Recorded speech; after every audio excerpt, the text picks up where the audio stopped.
खासदार सुनेत्रा पवार यांनी नवी दिल्लीमधल्या राष्ट्रीय स्वयंसेवक संघाच्या कार्यक्रमात हजेरी लावली। या कार्यक्रमाचा एक फोटो आता सर्वांच्या समोर आलाय।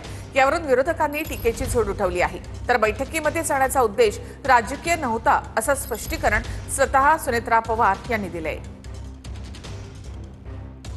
त्यांचं ट्विट आहे ते आपण पाहूया। एका मीटिंगमध्ये माझ्या उपस्थितीबाबत चर्चा सुरू आहे। उपस्थितीमागे कोणताही राजकीय उद्देश नव्हता। राज्यसभेच्या खासदार म्हणून मला विविध महिला संघटनांच्या कामाची प्रत्यक्ष ओळख करून घेण्याची उत्सुकता असते। बैठकीमध्ये विविध राज्यांमधील महिला सहभागी होत्या। मी फक्त 2 शब्दात माझी भूमिका मांडली। कृपया माझ्या या उपस्थितीचा राजकीय अर्थ काढू नये, असं ट्विट सुनेत्रा पवार यांनी केलंय। मी विचारतो, मला माहित नाही। माझी बायको सकाळपासून संध्याकाळपर्यंत कुठे जाते ते मिनिट मला माहिती नसतं। आपण आत्ताच विचारलेलं आहे। मी आता विचारतो, का ग कुठे गेली होती?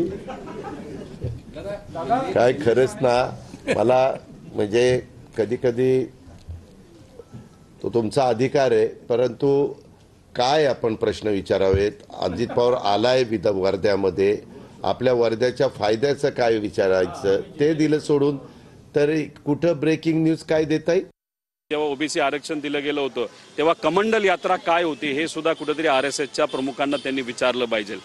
मला असं वाटतं की सत्तेत ते गेलेत, त्याचं कारण वेगळी आहेत, पण तिथे गेल्यानंतर त्यांचे विचार काय त्यांनी स्वीकारले नसतील, पण कुठेतरी त्यांच्यावर प्रेशर असेल। एखाद्या बैठकीला या, एखादा फोटो येऊ द्या, मग कुठेतरी एक संदेश जातो की हे सुद्धा आता आरएसएसचा विचार तिथं स्वीकारायला लागलेले आहेत। मग एका बाजूला तुम्ही पुरोगामी विचार म्हणता, एका बाजूला तुम्ही चव्हाण साहेबांचं नाव घेता, एका बाजूला तर शिवशाहू फुले आंबेडकरांचं नाव घेता, आणि दुसऱ्या बाजूला आरएसएसच्या बैठकीला तुम्ही जात असताल, नाहीतर तुमचे प्रतिनिधी जात असतील। मग हे दुटप्पी भूमिका आहे, आणि आज या राजकारणामध्ये दुटप्पी भूमिका लोकांना नकोय।